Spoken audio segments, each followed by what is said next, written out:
Hello, this is Mark Peacock, and welcome to the Travel Commons Podcast. This is Travel Commons Podcast number 197, recorded Tuesday, November 7th, 2023. This is the podcast giving the voice of the traveler. It's more about the journey than the destination. Two topics on this edition of the Travel Commons Podcast: renting a Tesla and the 2023 Traveler's Gift Guide. Coming to you today from the Travel Commons Studios in Nashville, Tennessee, after a pretty solid 3 weeks of travel, a business trip up to the Boston suburbs, then down to New York to meet up with Irene and Claire for a long weekend of knocking around Brooklyn and Queens. And then, after a day of reloading suitcases and picking up the cat, driving up to Chicago for friends and family. When we got back home last Friday, I was ready to just stay put for a little bit, which is about all it will be because we head out to the UK in about 10 days. The Boston trip came up all of a sudden, and I think is only my second post-pandemic business trip. My first was down to Miami in May 2021. Maybe I've timed out of my road warrior status because everything felt, a bit off. Flying Nashville to Logan, my choices were JetBlue or Delta, and I don't have status on either, so I ended up just choosing JetBlue because it was the earlier flight out. No status meant they also wanted me to pay $80 to $100 in addition to the $450 for a one-way ticket. I mean, I could have expensed it through, but the annoyance vein in my temple started to pulsate. How dare you, JetBlue? And so in return for this righteous anger, I get assigned at the gate a middle seat in the last boarding group. I resigned myself to having to gate check my carry-on, but then when boarding is called, the pre-boarding announcement is for JetBlue and American Airlines elites, which I am. Oh, geez. I mean, what an amateur mistake, not keeping track of alliances and partnerships. Again, my road warrior skills definitely rusty.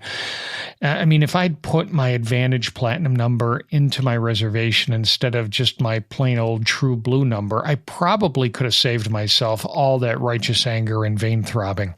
Luckily, though, I always carry my physical elite cards with me, so I show my Advantage Platinum card to the agent. She just waves me on, and I find an empty bin right above my seat. I was a little concerned about fitting my big carry-on in an Airbus 220. It was my first time on this plane, but actually no problem. The overhead bins on this plane, at least how JetBlue has configured it, are huge. So after my window seat neighbor got settled in, I ended up putting on my Bose noise-canceling headphones, dialed up the white noise app on my iPhone, and middle seat be damned, just nodded off sitting up straight. One thing I haven't lost while working virtually, being able to fall asleep even before my 7 a.m. flight rotates off the runway.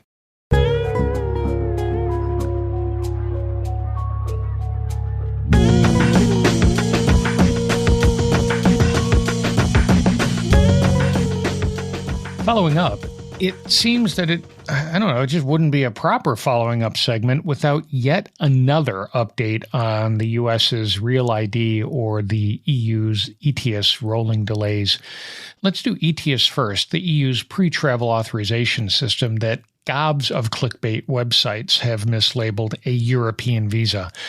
The EU has tweaked their go-live date yet again from last month's May 2025 to a less definite, more nebulous mid-2025, which could be May or June or July.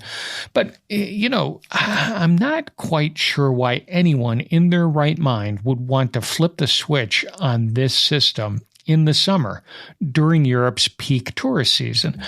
So I got to tell you, I'm taking the over on this. I don't see it going live any earlier than October 2025. The U.S., on the other hand, seems to be sticking to their May 2025 date for now. Remember, the initial deadline for needing a Real ID to board a commercial flight was January 2018, which then got kicked to October 2020.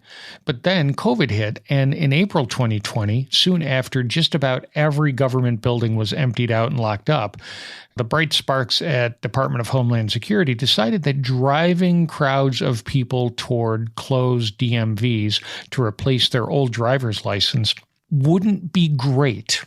And so they pushed the deadline a year to October 2021, which we'll all remember wasn't that much better, at least with regards to DMV accessibility. I mean, I remember lining up outside in December 2021 in Chicago at a DMV to renew my driver's license. And so another push, 19 months this time, to May 2023. And then last December, they pushed it another 2 years to May 2025 because, I don't know, who knows? I can't figure that one out. So really, the U.S. has got nothing to say to the EU. But on these flights a couple of weeks ago, I started seeing new signage, Real ID coming in May 2025. Even the Delta app, when I checked in for my Logan to LaGuardia flight, had a banner across the top of it saying the same thing.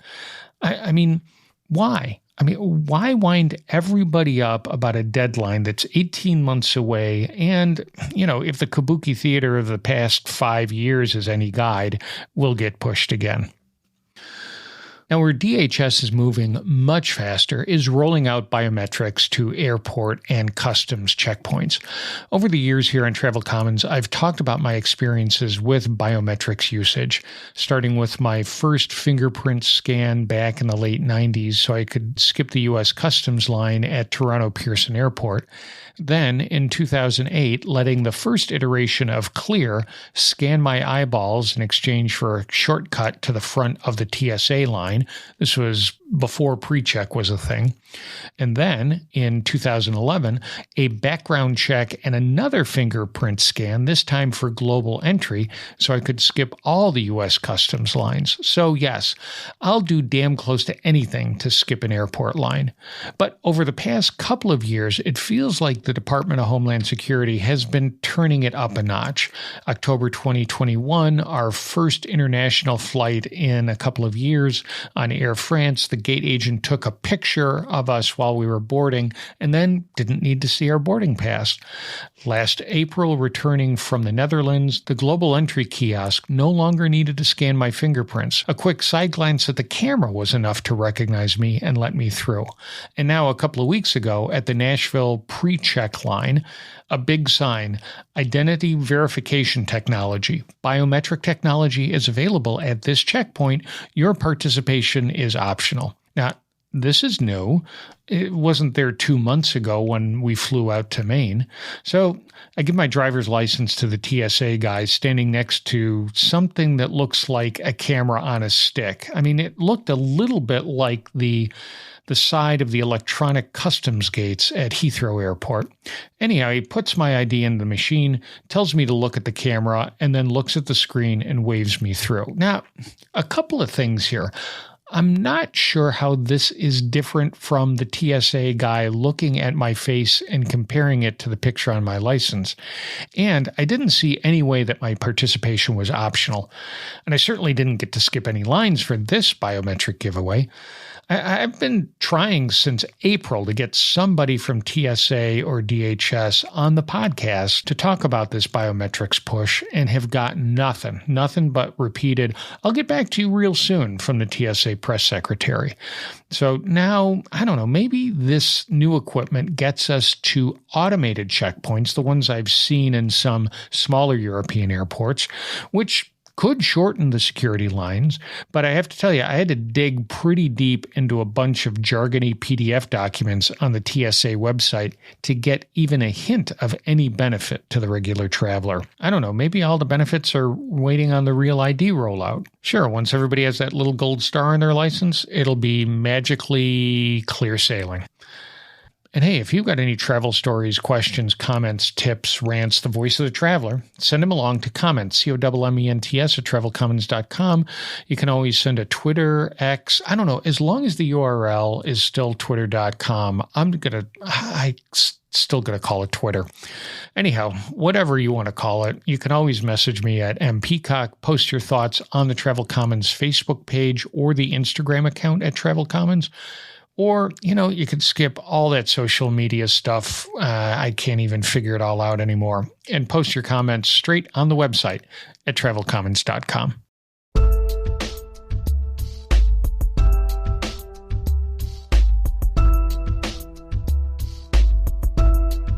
The first topic on today's Travel Commons podcast is renting a Tesla. I don't know, after 2-3 episodes of nattering on about electric vehicles, I decided to take up Tesla on what has been an incessant set of email offers, and I rented a Tesla for my Boston business trip.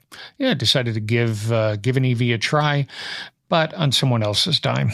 The client site was only 18 miles from Logan, and Google Maps told me there was a Tesla supercharger nearby, so range risk wouldn't be an issue. A couple of days before my flight, Hertz sent me an email, which was pretty much a crash course on operating a Tesla.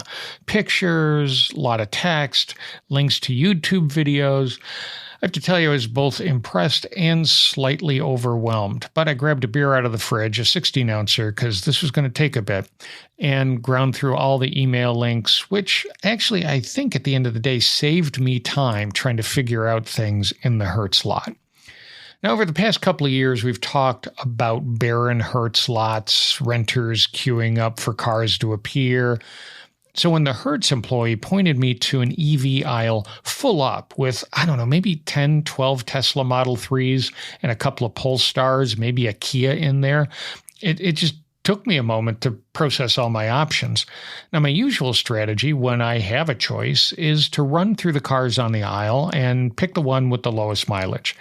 But I wasn't quite sure if that worked with a Tesla, and if it did, I didn't recall from my crash course where to find the odometer. So I just chose a black Model 3 that had the least beat up wheel rims, trying to minimize any damage arguments come return time.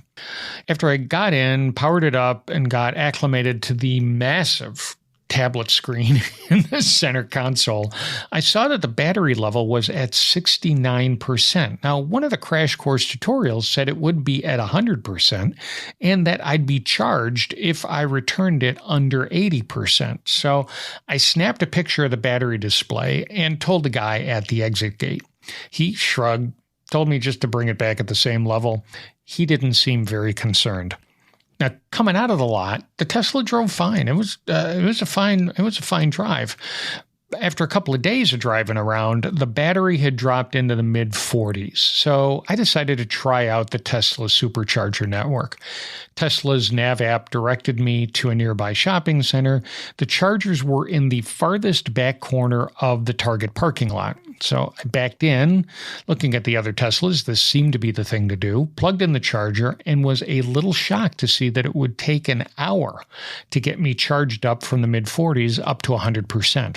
Now, Irene would have no problem with that. An excuse to spend an hour shopping at Target? Yeah, bring it on. Me, not so much. Luckily, there was a Chipotle across the street, so I locked the car, walked over to grab lunch. When I got back, the car still had another 5 minutes to go before it got to 100%. I got to tell you, I'm glad I didn't wait till it got down to the 20s.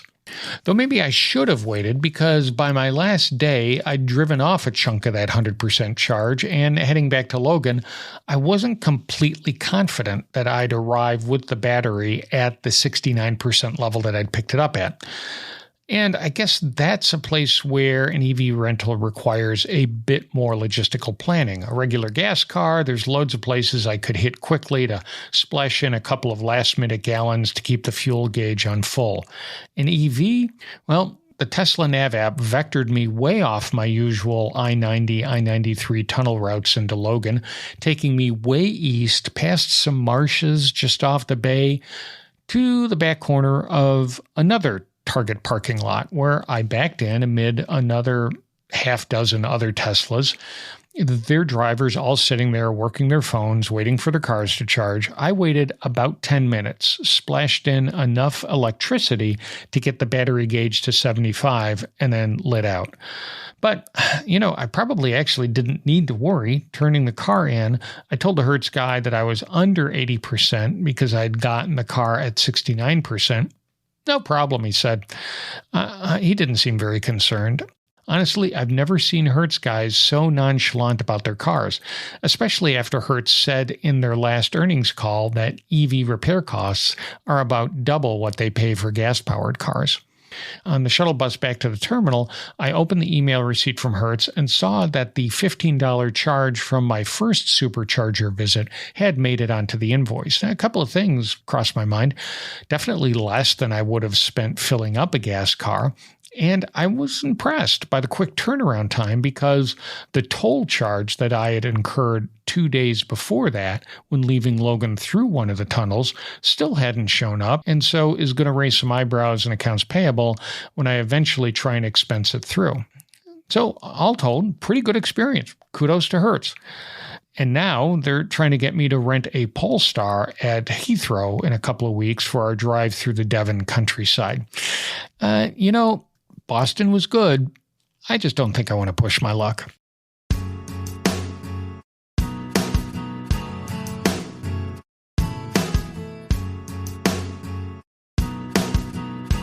The second topic on today's Travel Commons podcast is the 2023 Traveler's Gift Guide.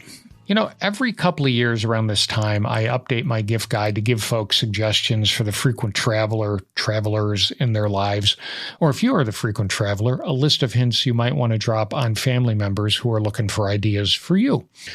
The first time I did a gift guide, I published it Thanksgiving week so people would have it for the Black Friday sales. But now, with the Christmas shopping season having blown way past that traditional Thanksgiving Friday start, and with radio stations barely able to wait for the kids to finish counting their Halloween candy before they flip the switch on their all-Christmas music format, I've dragged the publishing date up to the front of November. The 2020 gift guide was probably the most unique. All the restaurant lockdowns and indoor dining limits had us eating in our hotel rooms, which put bring-your-own dining sets and in-room coffee brewing kits onto the gift list. The disappearance of airport and in-flight mask mandates means that the number one gift on that year's list, comfortable masks, has also dropped off. But what hasn't dropped off and is regularly at the top of my lists is battery packs. Now, we've talked a lot about how we can't easily travel anymore without a working mobile phone. It holds our boarding passes, gives us gate change and flight delay notifications, unlocks our car, if we've rented a Tesla, routes us around traffic jams, and connects us to our Airbnb hosts. So having that second or even third charge immediately available is critical to making it through a long travel day.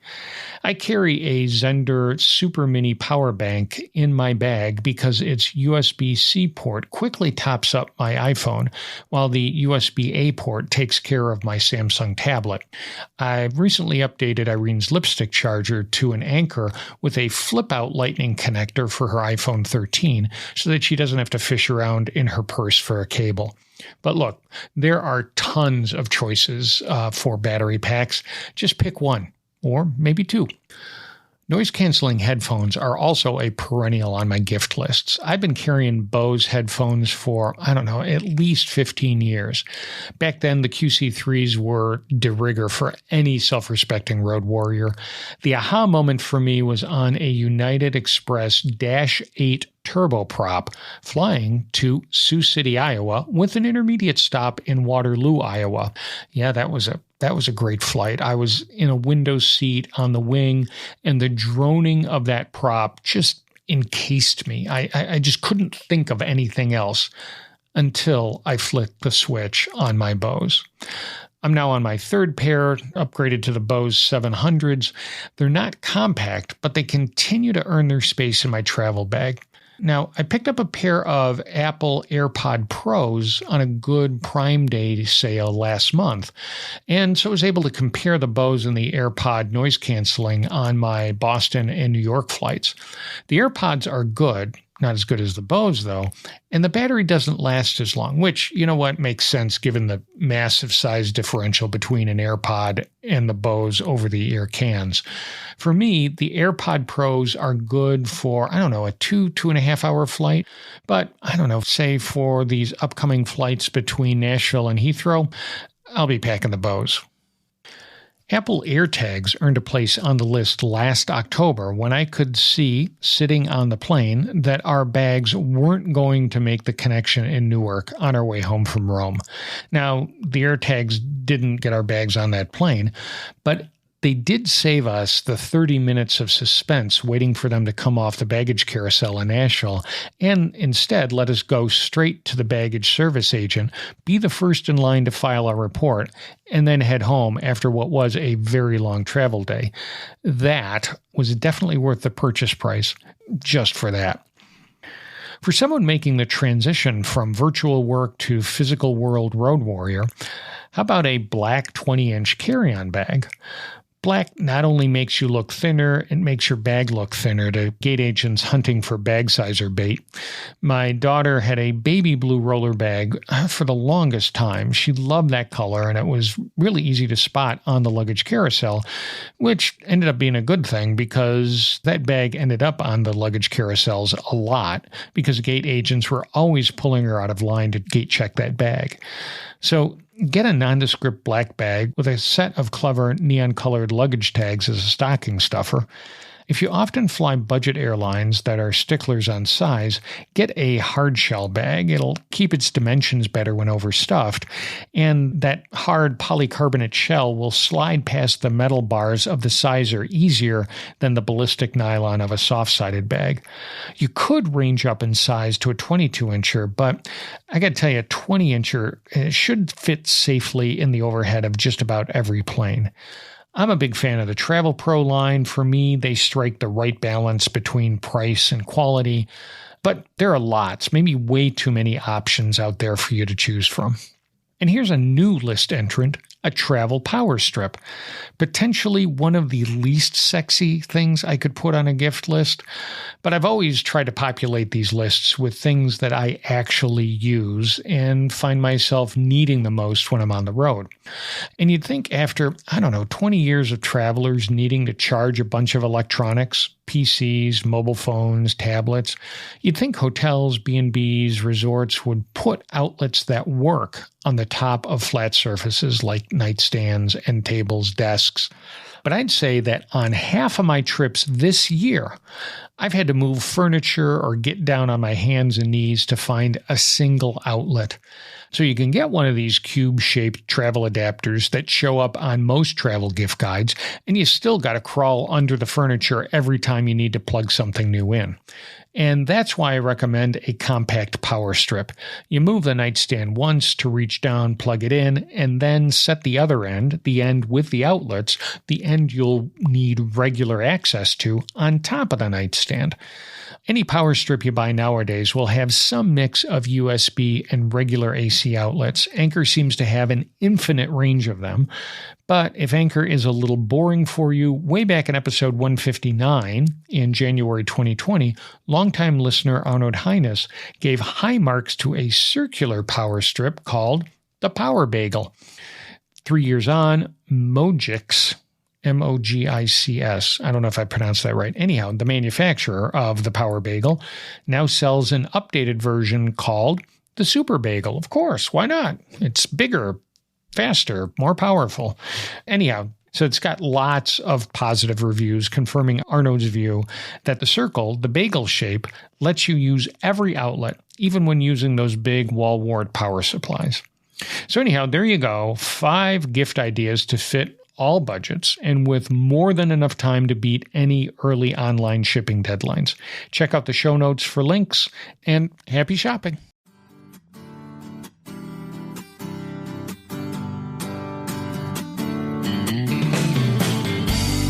All right, that's it. That's the end of Travel Commons podcast number 197. As always, you can find us and listen to the current episodes on all the main podcast sites: Apple Podcasts, Spotify, SoundCloud, Google Podcasts, Amazon Music.